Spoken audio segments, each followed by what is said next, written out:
My friends, as we gather in this moment, let us turn our attention to a truth so familiar that its very familiarity has concealed it from us. We have all heard the words of the Master, "Seek first the kingdom of God," and yet for many sincere seekers, this simple instruction has become the beginning of a long spiritual journey filled with effort, struggle, and longing. You have sought with intensity, with devotion, with tears, and with yearning, yet the kingdom has often seemed as distant as ever. The reason is not that the kingdom is far away, nor that you have failed in your seeking, but that the true meaning of this instruction has been hidden beneath centuries of misunderstanding. When Jesus spoke of seeking, he did not send you outward into the world of activity, nor inward into the realm of mental striving. He pointed you toward a reality already present, already functioning, already complete within your own consciousness. The kingdom of God is not something to be achieved. It is something to be recognized. And so as we begin our time together today, let us set aside the belief that we are trying to reach something that lies beyond us. Let us approach this teaching with the quiet awareness that what we are seeking is already here, awaiting only our recognition. In this hour, I invite you not to strive, not to attempt, but simply to rest in the possibility that the kingdom is far nearer than you have ever imagined, nearer than breath, nearer than thought, as close as your own being. As we move deeper into this subject, let us consider how the simple word seek has been subtly transformed in human consciousness into something the Master never intended. Over the centuries, seeking has come to mean striving, laboring, reaching outward, and attempting through personal effort to attain something we imagine ourselves lacking. And so, when we are told to seek first the kingdom, we instinctively begin a journey of activity, prayer as effort, meditation as discipline, devotion as duty, all arising from the hidden belief that God is somewhere else and that we must somehow reach Him. Yet this very impulse reveals the core misunderstanding. All striving implies distance, and distance implies separation. And separation, my friends, is the original spiritual error. It is the belief that God is there and we are here, that the kingdom is a reward to be earned or a destination to be reached. But the moment we accept separation, even unconsciously, our seeking becomes restless and our prayer becomes anxious. We find ourselves pleading with a God we believe to be outside our own being, hoping for signs, waiting for answers, searching for experiences, all the while reinforcing the very sense of separation we are longing to overcome. The Master did not intend this. Seeking, in his language, was never a call to pursue God as one pursues a distant objective. It was an invitation to turn away from external dependence and inward mental struggle and to rest in the awareness that the presence we seek is already the life of our life, the soul of our soul, and the consciousness in which we dwell. The kingdom is not reached through striving. It is revealed in the moment we relinquish the attempt to find what has never been absent.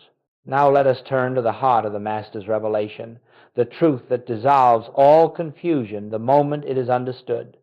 The kingdom of God is within you. With these words, Jesus removed the kingdom from the realm of time, from the realm of conditions, from the realm of outer attainment, and placed it where it has always been, within the consciousness of every individual.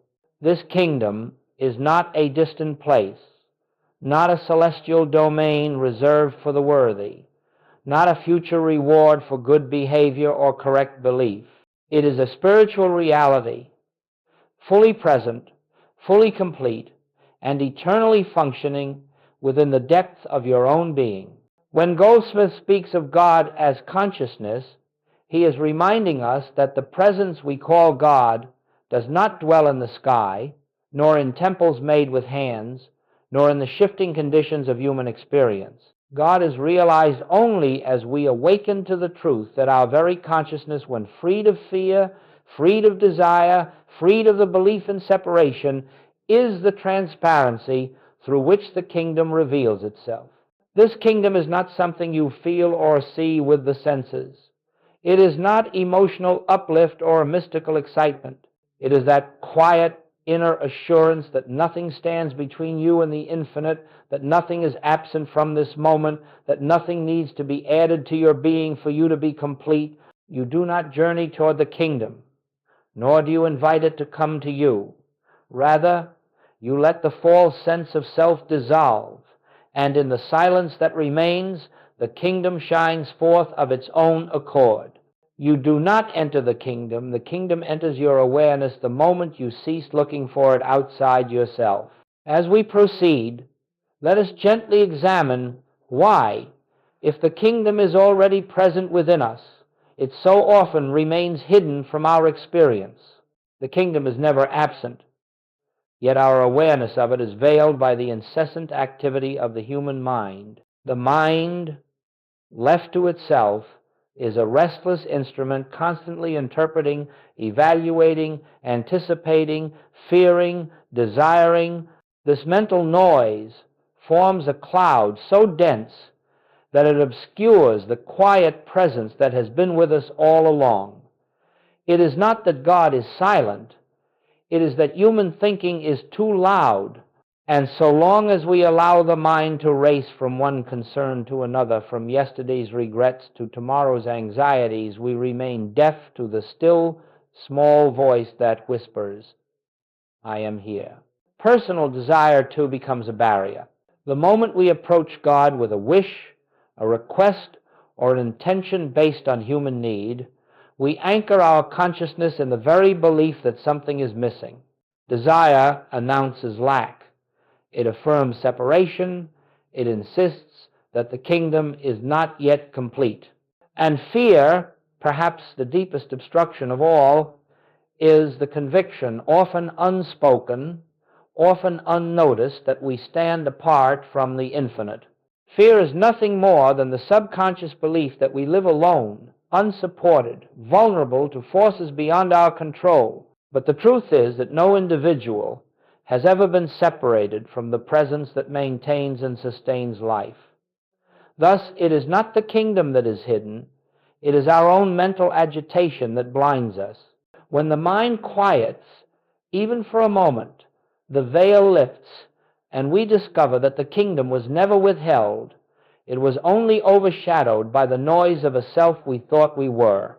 Let us now move into the turning point of the entire spiritual journey, the moment where the path ceases to be a path at all and becomes a recognition. For centuries, humanity has sought God as though God were an object to be attained, a presence to be summoned, a power to be persuaded. We have sought God with intensity, with longing, with devotion, but always with the subtle implication that God is somewhere outside our present awareness. Yet the Master's teaching and Goldsmith's continual reminder is that God cannot be found through seeking, for seeking assumes absence. We cannot discover God by reaching outward, nor by tightening the mind in an effort to grasp spiritual truth. The kingdom is not attained by pursuit, it is revealed by recognition. And so the great shift occurs when we abandon the posture of a seeker and assume the posture of one who is simply aware. When the mind stops struggling to achieve a spiritual state, when it releases its attempts to find God or reach God, a quiet space opens within us, a receptivity in which divine presence makes itself known. This is the meaning of those profound words, "Be still and know." Not be still and hope, not be still and believe, but be still and know. Knowing is not effort, it is awareness. It is the silent recognition that God is the life that lives you, the breath that animates you, the consciousness in which you exist. In this recognition, you discover that the one you have been seeking has never been separate from your own being. Seeking God dissolves into knowing God, and knowing God dissolves the illusion of a self apart from God. Here begins the true spiritual life, not in the attempt to reach the infinite, but in realizing the infinite is already here, awaiting only your recognition. And now, my friends, let us turn to what may be called practice, not in the sense of a technique to master or a discipline to perfect, but as a way of allowing the kingdom to reveal itself in our awareness. You see, the kingdom does not come through effort, nor does it respond to intellectual analysis. It is not reached by affirmations, nor by repetition, nor by the attempt to condition the mind to believe certain truths. The kingdom comes into view only when the mind grows quiet enough for the truth that already is to be heard.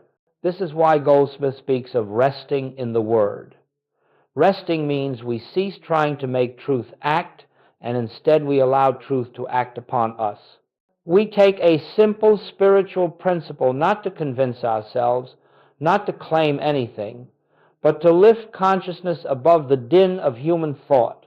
We sit in the awareness of a truth such as, "The kingdom of God is within me," or we abide in the simplicity of, "I and the Father are one," not repeating it, not forcing belief, but letting the words settle like a stone dropped into still water. There is no effort here, no straining for experience, no anticipation. We are not waiting for a sign. We are not hoping for a feeling. We are simply opening the inner ear to the presence already functioning as our very being. As the mind grows quiet, something subtle occurs. We sense, without any outward evidence, that we are not alone, that we are not separate, that the presence we call God is nearer than breath.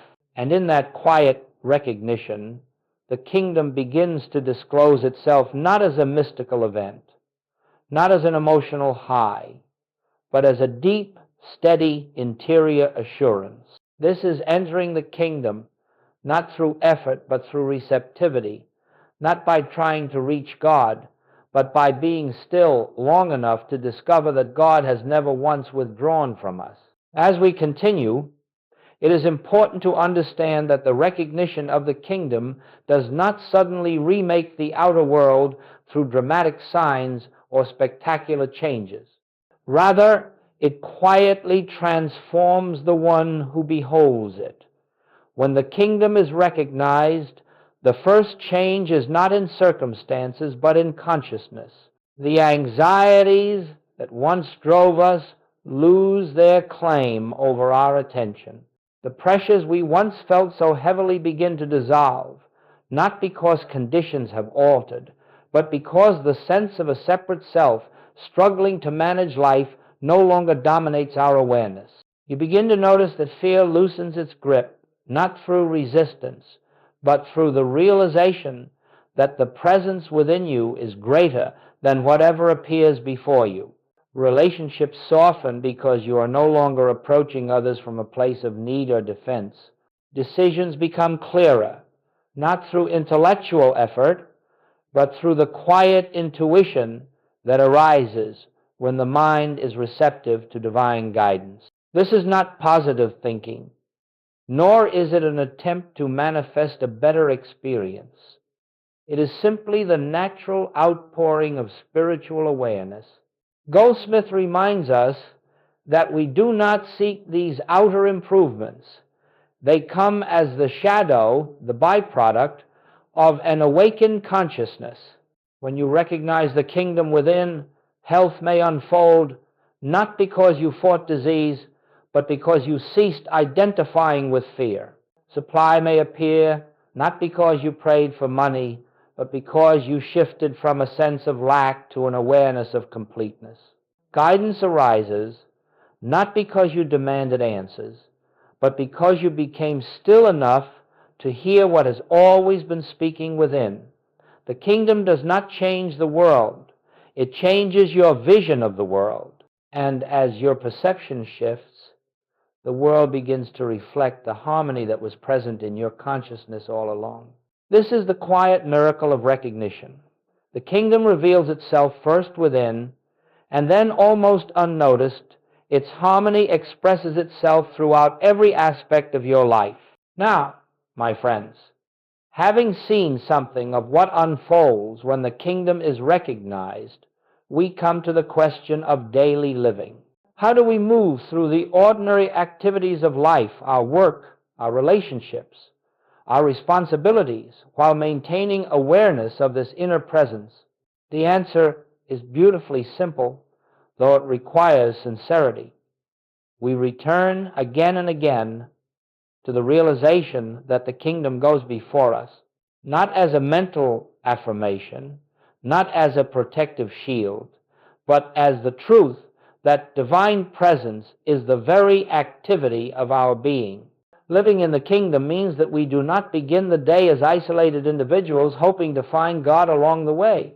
Instead, we begin with the quiet recognition that wherever we are, God is, that whatever we face, the infinite is already present as wisdom, love, and intelligence.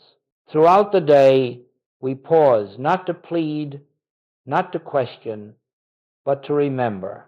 A moment of silence in the midst of work, a breath of recognition before a conversation, a quiet inner turning when confusion arises. These brief pauses are not techniques. They are opening small windows through which the light of the kingdom enters our awareness again and again. And with each remembrance, the sense of personal responsibility begins to dissolve. We act, but not as isolated egos. We speak, but not from fear or self-defense. We meet challenges, but not with the belief that the burden falls upon us alone. Goldsmith teaches that this is living by grace, allowing the divine to express itself through us, rather than attempting to direct life through personal will. As this becomes our way of living, an inner steadiness develops, a quiet confidence that does not depend on circumstances. The outer world may fluctuate, yet within us there is a presence that remains constant. This steady recognition is the kingdom lived, not as an experience to seek, but as the atmosphere in which we walk, breathe, and exist. And now, as we bring our time together to a close, let us rest for a moment in the simplicity of what has been revealed. The kingdom of God, the very thing humanity has sought through prayer, ritual, striving, and longing, has never been distant, never withheld, never delayed. It has always been the silent foundation of your being, awaiting only the lifting of the veil created by fear, desire, and the belief in separation. You have not been journeying toward the kingdom, you have been awakening to it. Every moment of stillness, every surrender of mental effort, every quiet turning within has brought you nearer, not to some far-off realm, but to the recognition of what has been eternally present. And so, as you leave this time of contemplation, do not think of yourself as one who must maintain a spiritual state or achieve a spiritual goal. Simply remember that the presence you have touched here goes with you. Remember that the kingdom is not an attainment, but a revelation. Remember that God is not outside, but the very life that lives you. And as you remember, a deep peace will accompany you. Not the peace of favorable conditions, but the peace born of knowing that nothing can separate you from the infinite that constitutes your being. Let this awareness walk with you into every moment of your day until the truth becomes as natural as breathing. The kingdom you sought was never beyond you. It was within you from the beginning.